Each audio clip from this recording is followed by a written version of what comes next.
Hello student. हमारा आज का जो विषय है वो है मैथिली शरण गुप्त। आपका आपको ये प्रथम कवि लगा हुआ है वो है मैथिली शरण गुप्त, और आज हम इसका जीवन परिचय और जो इनकी काव्यगत विशेषताएं हैं वो पढ़ेंगे। ठीक है, जो आपको एग्ज़ाम में आनी है। मैथिली शरण गुप्त जी का साहित्यिक परिचय दीजिए, चाहे ये आ जाए कि श्री मैथिली शरण गुप्त जी का संक्षिप्त जीवन परिचय देते हुए उनकी रचनाओं और काव्यगत विशेषताओं पर प्रकाश डालिए। ठीक है, तो आपने चाहे साहित्यिक परिचय अकेला दिया हो, लेकिन फिर भी आपने उसके जीवन के बारे में लिखकर फिर ही उनकी विशेषताएं शुरू करनी है। जीवन लिखना है, उनकी रचनाएं, धन आपने उनकी विशेषताएं शुरू करनी है। तो इनकी पोइट्री करने से पहले हम इसके बारे में जान लेते हैं कि मैथिली शरण गुप्त कौन थे। ठीक है, पहले तो देखोगे जो मैथिली शरण गुप्त हैं वो आधुनिक काल के द्विवेदी युग के कवि रहे हैं। ठीक है, ये आपने याद रखना है, आधुनिक काल के द्विवेदी युग के कवि रहे हैं। अब हम इनका जीवन परिचय शुरू करते हैं। ये देखो आपका क्वेश्चन है कि मैथिली शरण गुप्त इस युग के प्रतिनिधि कवि हैं। इस युग अर्थात आधुनिक युग के प्रतिनिधि कवि हैं। उनके काव्य की व्यापक परिधि में इस युग का समस्त जीवन दर्शन एवं समस्त विचार प्रवाह सिमटा हुआ है। ठीक है, उनका जो काव्य है, ठीक है, उसकी जो व्यापक परिधि है, जो उनका व्यापक खजाना है, उसमें क्या है कि इस युग का, आधुनिक युग का क्या है, समस्त जीवन दर्शन है और समस्त विचार प्रवाह है। ठीक है, उनकी कृतियों में युग चेतना का व्यापक सन्निवेश है। ठीक है, उसमें क्या है, युग चेतना विद्यमान है, और उन्होंने ही राष्ट्रीय जागरण के सबसे प्रबल और सबसे समृद्ध स्वर युग मानस में इंकृत किए थे। ठीक है, जो मैथिली शरण गुप्त है इनको राष्ट्र कवि भी बोला जाता है। अभी देखो इनका जीवन वृत्त। मैथिली शरण गुप्त जी का जन्म 3 अगस्त सन 1986 ईस्वी को झांसी जिले के चिरगांव नामक स्थान में एक संपन्न वैश्य परिवार में हुआ। आपके पिता सेठ रामचरण दास वैष्णव थे। ठीक है, इनके पिता का क्या नाम था, सेठ रामचरण दास क्या थे, वैष्णव थे, और कनकलता उपनाम से कविता करते थे। गुप्त जी के बाल हृदय पर उनकी सहृदयता, ईश्वर भक्ति और काव्य प्रेम की अमिट छाप थी। गुप्त जी के पिता ने उनके एक छंद को पढ़कर कहा था, तो आगे चलकर हमसे 1000 गुना अच्छी कविता करोगे।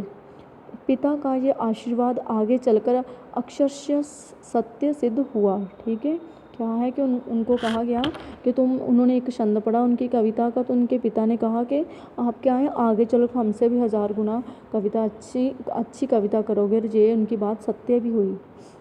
अब आगे देखो कि गुप्त जी की पढ़ाई। ठीक है, गुप्त जी की पढ़ाई का आरंभ गांव की पाठशाला से हुआ। उसके बाद झांसी के मैकडॉलाउंडी हाई स्कूल में पढ़ने भेजे गए, किंतु वहाँ पढ़ने में उनका मन ना लगा। वे वापस चिरगांव लौट आए। घर पर ही उनकी पढ़ाई का प्रबंध किया गया। उन्होंने घर पर ही हिंदी, संस्कृत, बंगला, उर्दू, मराठी और अंग्रेजी का अध्ययन किया। ठीक है, घर पर ही क्या क्या पढ़ ले, हिंदी पढ़ी, संस्कृत विषय, बंगला, उर्दू, मराठी, अंग्रेजी से सारे। उन्होंने घर पर ही पढ़ाने वाले अध्यापकों में एक मुंशी अजमेरी भी थे, जो स्वयं अच्छे कवि थे। उन्होंने गुप्त जी को काव्य प्रतिभा को निखारने में सहयोग दिया। ठीक है, उनकी काव्य प्रतिभा को किसने निखारा, उनके जो एक प्राध्यापक थे उनके घर पे आते थे मुंशी अजमेरी जी। गुप्त जी ने किशोर अवस्था में ही काव्य अनुवाद किए। ठीक है, किशोर अवस्था समझते हैं कौन से, तब क्या किए, काव्य अनुवाद के समझते हो, ट्रांसलेशन की। ठीक है, जो कविता की। संस्कृत से स्वपन वासवदत्ता, बंगला से मेघनाथ वध तथा फारसी से उमर खयाम की रुबाइयाँ। ठीक है, ये इनका इन्होंने क्या किया था, अनुवाद किया था। स्वपन वासवदत्ता का जो संस्कृत भाषा का था, ठीक है, बाद में आता बंगला भाषा का जो था मेघनाथ वध, इसका किया था, और फारसी से उमर खयाम की रुबाइयाँ, इनका क्या किया था, अनुवाद किया था। अभी देखो बोलते हैं कि गुप्त जी के 3 विवाह हुए, अनेक बच्चों की असमय ही मृत्यु हो गई। ठीक है, उनके 3 विवाह हुए थे, लेकिन उनके जो बच्चों की हैं वो मृत्यु असमय ही हो गई थी।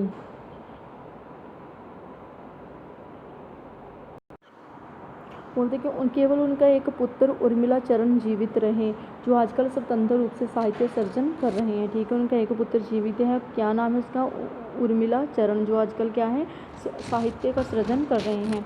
इससे पहले एक लाइन आती है कि गुप्त जी का जो प्रारंभिक जीवन है बड़ा ही संघर्ष में रहा।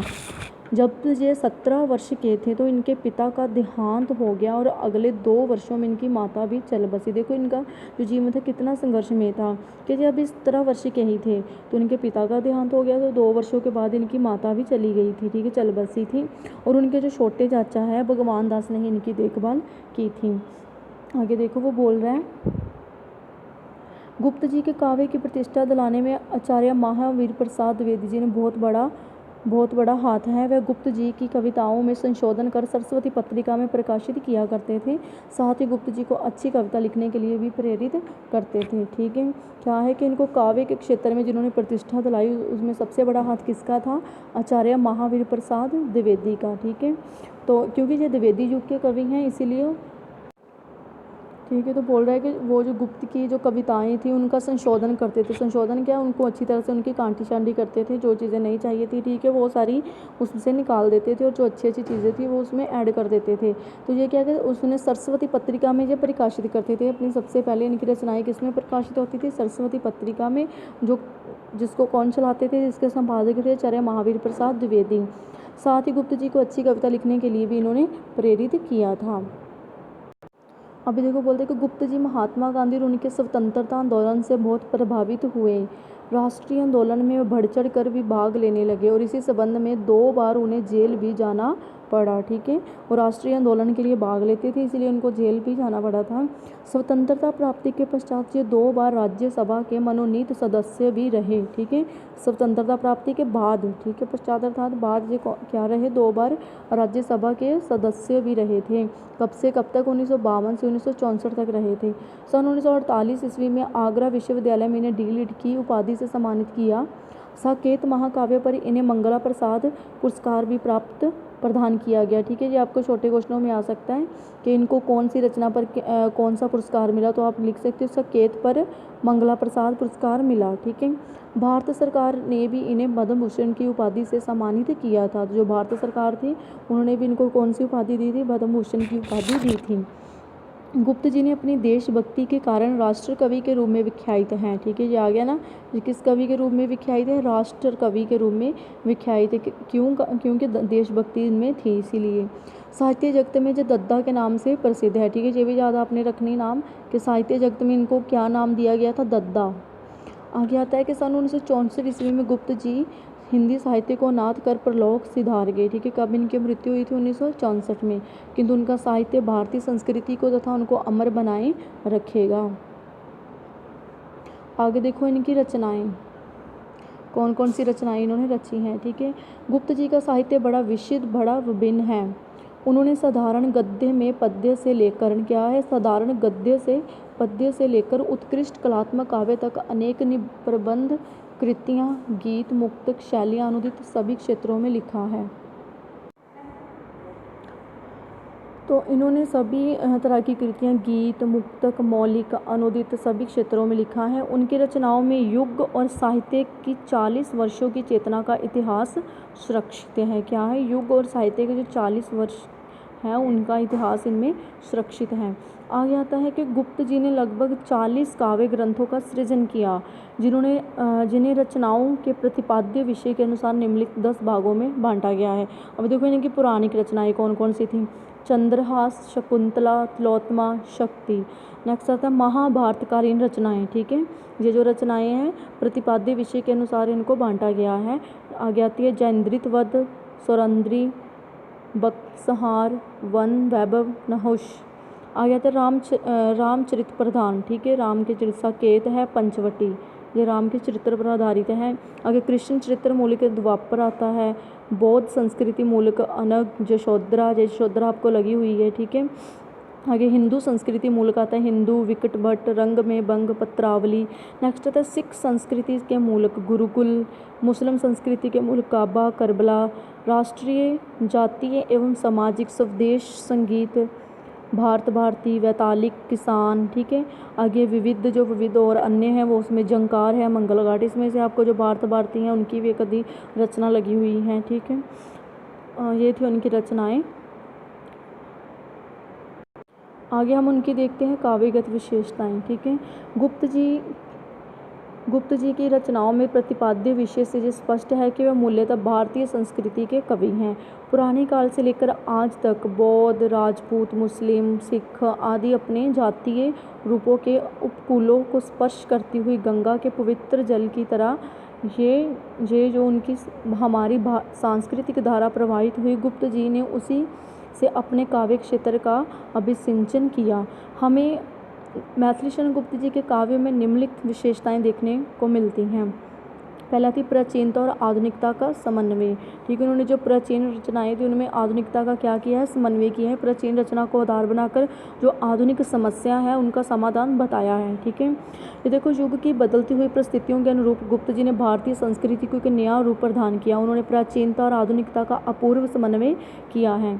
रामायण, महाभारत, कृष्ण कथा, पुराण, इतिहास जो भारतीय संस्कृति के अभिन्न अंग हैं, गुप्त जी ने इनको अपने युग के अनुसार आधुनिकता प्रदान की। ठीक है, जाएगा ना, अपने युग के अनुसार इन्होंने लिखा है। साकेत में कवि ने भरत के मुख से कहलाते हैं, भारत लक्ष्मी पड़ी राक्षसों के बंधन में, सिंधु पार वह बिलख रही है व्याकुल मन में, मेंटू अपने जड़ी बूत जीवन की लज्जा, उठो इसी क्षण शूर करो सेना की सजा। ठीक है, आगे देखोगे, ये भारत लक्ष्मी हमारी स्वतंत्र लक्ष्मी ही थी जो सिंधु पार ब्रिटिश साम्राज्यवाद के पास में बद बिलख रही है। ये देखो, ये जो इन्होंने सहारा लिया वो रचना कौन सी थी, कौन सी रचना का आधार बनाया इन्होंने, पौराणिक रचना थी। ठीक है, लेकिन यहाँ पर जो उसको ऐड कर रहे हैं, जो आधुनिकता प्रदान की है वो क्या है, जो यहाँ पर लक्ष्मी है, ठीक है, वो क्या है, भारत माता है हमारी। ठीक है, जो हमारा भारत है पूरा का पूरा, और जो सिंधु पार ब्रिटिश, ठीक है, जो ब्रिटिश जो अंग्रेज थे जो शासन कर रहे थे उनके बारे में यहाँ पर लिखा गया है कि वो किस में फंसी हुई है, ब्रिटिश साम्राज्यवाद के पास में, तो वहाँ पर क्या बिलख रही है। ठीक है, तो यहाँ पर क्या किया है उन्होंने, प्राचीनता और आधुनिकता का समन्वय किया है। आगे देखो, भक्ति भावना। इनके काव्य में भक्ति भावना भी है क्योंकि इनके जो पिता है वो वैष्णव भक्त थे, इसीलिए वो उनसे प्रभावित थे। ठीक है जी, हमने ऊपर पढ़ा था। अभी देखो कि गुप्त जी के पिता श्री राम जी की माधुर्य भाव से उपासना करते थे। ठीक है, क्या है, जो उनके पिता थे श्री राम की करते थे माधुर्य भाव से उपासना, जिनका प्रभाव गुप्त जी पर भी पड़ा। वैष्णव संस्कार उनमें कूट कूट कर भरे हुए थे। हिंदी साहित्य में गुप्त जी को श्री राम के अनन्य भक्त के रूप में भी जाना जाता है। ठीक है, ये भी आपने याद रखना है कि इनको श्री राम के अनन्य भक्त के रूप में भी जाना गया है। इसका सबसे अच्छा उदाहरण मंगलाचरण है। किसी भी रचना को उठा लीजिए, राम की वंदना ही मिलेगी। कुछ उदाहरण जहाँ प्रस्तुत हैं। यहाँ उनके कहने का भाव ये है कि इनकी कोई सी भी रचना ले लीजिए, ठीक है, ले ली जाए, तो उसमें जो मंगलाचरण है, जो शुरुआत की जाती है जैसे, तो उसमें किसकी वंदना की गई है, राम की ही वंदना की गई है। अब देखो, राम नाम ललाम जिसका सर्व मंगल दाम है, प्रथम उस सर्वेश को श्रद्धा समेत प्रणाम है। ये किसके मंगलाचरण में है, रंग और में भंग। ठीक है, जो उनकी रचना है उसमें उनका ये मंगलाचरण है। ठीक है, आगे देखो, जयंद्रित वध में वे लिखते हैं, वाचक प्रथम सर्वत्र ही जय जानकी जीवन कहो। ठीक है, यहाँ पर भी आगे ना जानकी जीवन श्री राम का। आगे शोद्रा में जो मंगलाचरण है, गुप्त, राम तुम्हारी इसी धाम में, नाम रूप गुण लीला लाभ, इसी देश में हमें जन्म दो, लो प्रणाम है नीरज नाभ। अब आगे देखो, गुप्त जी का विश्वास है कि राम आज भी आदर्श हो सकते हैं, उनका अनुकरण किया जा सकता है, वह सर्वत्र व्याप्त भी हैं। राम तुम मानव ईश्वर नहीं हो क्या, विश्व में रमे हुए नहीं, सभी कहीं हो क्या, तब मैं निरीश्वर हूँ, ईश्वर क्षमा करे, तुम ना रमो तो मन तुम में रमा करे। ठीक है, नेक्स्ट देखो, इनके जो साहित्य उनमें भारतीय संस्कृति की झलक, ठीक है, झलक देखने को मिलती है। वो देखो कैसे कि मैथिली शरण गुप्त जी के रोम रोम में भारतीय सभ्यता, आचार विचार, रीति नीति, दर्शन, साहित्य आदि ज्ञान के क्षेत्रों में पूर्णता आदि भारतीय संस्कृति बसे हुए हैं। स्वदेश संगीत, किसान, वैतालिक आदि कविताओं में गुप्त जी भारतीय संस्कृति का ऐलान करते हैं। अनंत का एक सिद्धांत वाक्य देखिए, ना तन सेवा ना मन सेवा ना जीवन और धन सेवा, मुझे है इष्ट जन सेवा सदा सच्ची भुवन सेवा। ठीक है, आगे जिंद्रित वध में ही उन्होंने गीता के कर्म करो किंतु फल की चिंता ना करो सिद्धांत का वर्णन किया है। 16 वर्ष का अभिमन्यु जब 7 महारथियों से उलझने को तैयार हो जाता है तो कवि लिखते हैं, अभिमन्यु 16 वर्ष का फिर क्यों लड़े रिपु से नहीं, क्या आर्या वीर विपक्ष वैभव देखकर डरते कहीं। ठीक है, ये किसमें है, जयंद्रितवध रचना में है। नेक्स्ट देखो, इसी ग्रंथ में, ठीक है, इसी ग्रंथ अर्थात जयंद्रितवध में ही ग्रंथ में गुप्त जी ने अभिमन्यु की गर्जना इन शब्दों में प्रस्तुत की है। 2 शस्त्र पहले तुम मुझे फिर युद्ध मुझसे करो, देखूं यहाँ फिर मैं तुम्हारी धीरता गंभीरता, हो साथ क्या सो भी रहो तो भी रुलाऊं मैं तुम्हें, कर पूर्ण रण लिप्सा अभी क्षण में सुलाऊं मैं तुम्हें, निशस्त्र पर आघात करना सर्वथा अन्याय है।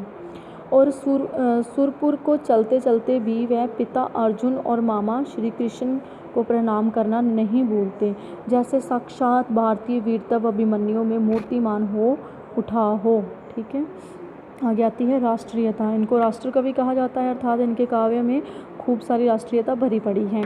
गुप्त जी के प्रत्येक रचना राष्ट्रीय उत्थान के लिए हैं, इसी कारण उनको राष्ट्र कवि कहा जाता है। गुप्त जी की राष्ट्रीय भावना का एक उद्देश्य ये भी रहा है कि भारत को स्वतंत्र देखना और पुण्य आत्म शक्ति से पूर्ण और वैभवमंडित देखना।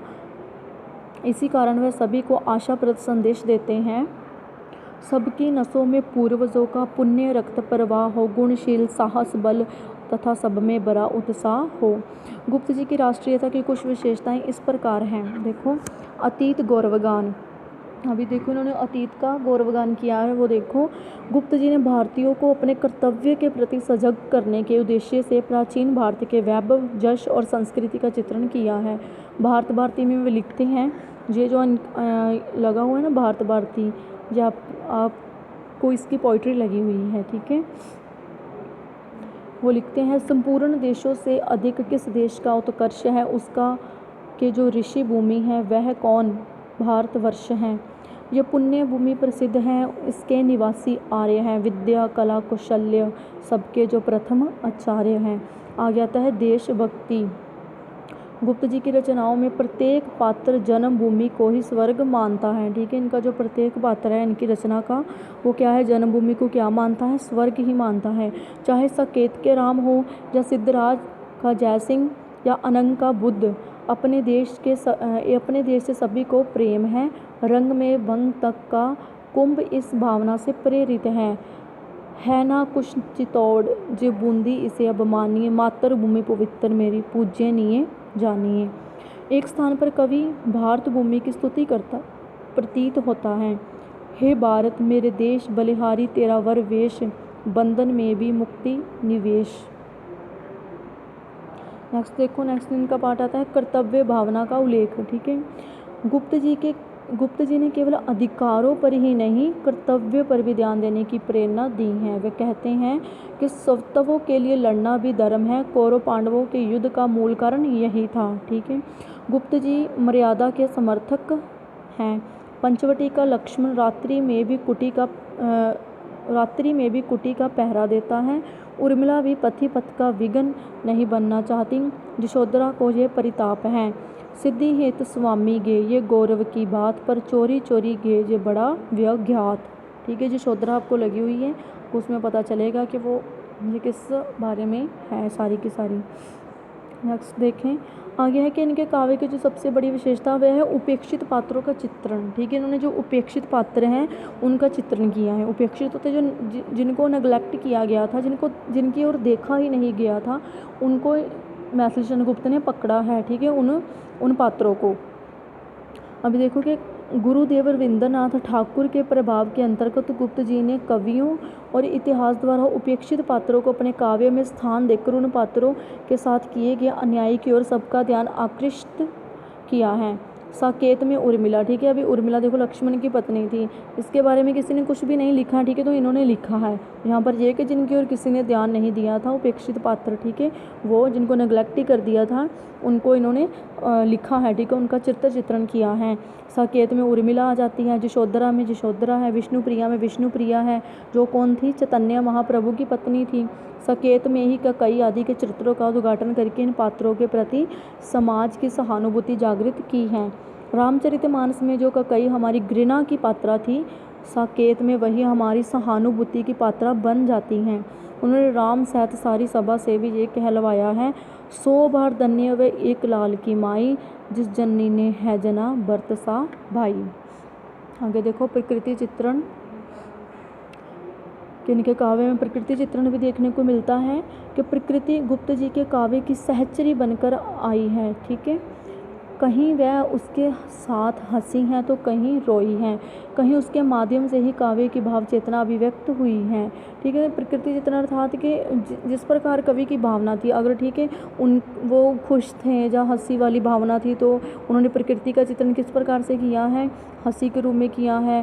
ठीक है, अगर वो सैड थे तो उन्होंने उसका चित्रण ठीक है सैड रूप में ही किया हुआ है। जैसे कि हम जैसे प्रकृति चित्रण करते हैं कि जब हम सैड होते हैं, जब हम प्रकृति की तरफ देखते हैं तो हमें क्या लगता है कि सारी की सारी प्रकृति भी क्या है, उदास है। ठीक है, सब कुछ उदास है। अगर हमारा मन खिला हुआ हो, हम अंदर से खुश हो, तो हमें क्या लगता है जो बाहर है, जो बाहर की प्रकृति दिखाई दे रही है वो भी क्या है, वो भी सारी खिली हुई है, खुश है। ठीक है, तो इस प्रकार के हम अपने मन के अकॉर्डिंग ही प्रकृति का चित्रण करते हैं। तो इसमें भी यही बात कही गई है कि वो कवि के साथ ही हंसी है और कवि के साथ ही रोई है, कहीं उसके माध्यम से ही काव्य की भाव चेतना अभिव्यक्त हुई है और कहीं उसने अपने उपकरणों से उसकी कला का श्रृंगार किया है।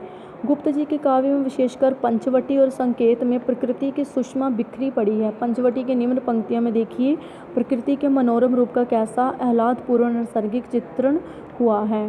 देखो इसमें आता है, चारू चंद्र की चंचल किरणें खेल रही है जलथल में, श्वेत वसंत सा बिछा हुआ है अवनी और अंबर तल में सॉरी।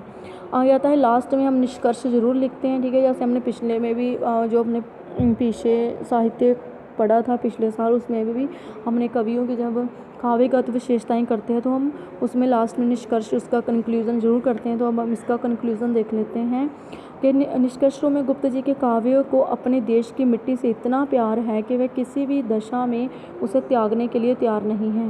उन्होंने भारतीय ही नहीं सच्चे अर्थों में भारती के अमर कवि बनकर काव्य प्रसाद का निर्माण किया है। इस प्रसाद के ऊपर राष्ट्र की प्रेम पताका फहरा रही है। ठीक है, ये थी आपकी काव्यगत विशेषताएं मैथिली शरण गुप्त की। अब लास्ट में इसका चार्ट देख लो। ठीक है, इनका जन्म कब हुआ था, इस संबंध में मृत्यु कब हुई थी, ये सारे इसमें दिया हुआ है कि इनका जो जन्म है 3 अगस्त 1886 में चिरगाम उत्तर प्रदेश ब्रिटिश भारत में हुआ था। मृत्यु कब हुई थी, 12 दिसंबर 1964 में 78 वर्ष की आयु में। ठीक है, व्यवसाय इनका क्या था, अर्थात ये काम कौन कौन से करते थे, कवि थे, राजनेता थे, नाटककार थे, अनुवादक थे। नेक्स्ट देखो इनकी राष्ट्रीयता कौन सी थी, नेशनलिटी भारतीय। शिक्षा प्राथमिक शिक्षा चिरगांव से, मिडिल मैकडोनल्ड और हाई स्कूल से। देना था उल्लेखनीय कार्य, पंचवटी था, सिद्धराज था, साकेत, यशोधरा, विश्व वेदना आदि। देना था उल्लेखनीय सम्मान, इनको सम्मान कौन कौन सा मिला है। ठीक है, तो ये देखो हिंदुस्तान अकेदमी पुरस्कार इनको दिया गया साकेत के लिए 500, ठीक है 500 रुपये दिए गए 1935 में। देन आता है मंगला प्रसाद पुरस्कार इनको मिला है साकेत के लिए ही, हिंदी साहित्य सम्मेलन द्वारा। ठीक है, ये जो दिया गया है ये किनके द्वारा है, हिंदुस्तान अकादमी पुरस्कार द्वारा। और जो मंगला प्रसाद इनको पुरस्कार मिला है वो किनके द्वारा दिया गया, हिंदी साहित्य सम्मेलन द्वारा 1937 में। इस प्रकार साहित्य वाचस्पति जो इनको सम्मान, ठीक है 1946 में मिला है। पद्म भूषण की उपाधि 1954 ईस्वी में इनको प्राप्त हुई है। जो आप चार्ट से भी पढ़ सकते हो, जैसे कि आपको छोटे क्वेश्चनों में आ सकता है ना कि इनका जन्म कब हुआ, मृत्यु कब हुई। ठीक है, इनका जो उल्लेखनीय कार्य कौन कौन से थे, ये सारी चीज़ें, इनको किस रचना पर कौन सा सम्मान मिला, तो ये आप अच्छी तरह से याद कर लेना इनको। तो ये था आपका मैथिली शरण गुप्त। कल हम इसकी पोइट्री शुरू करेंगे।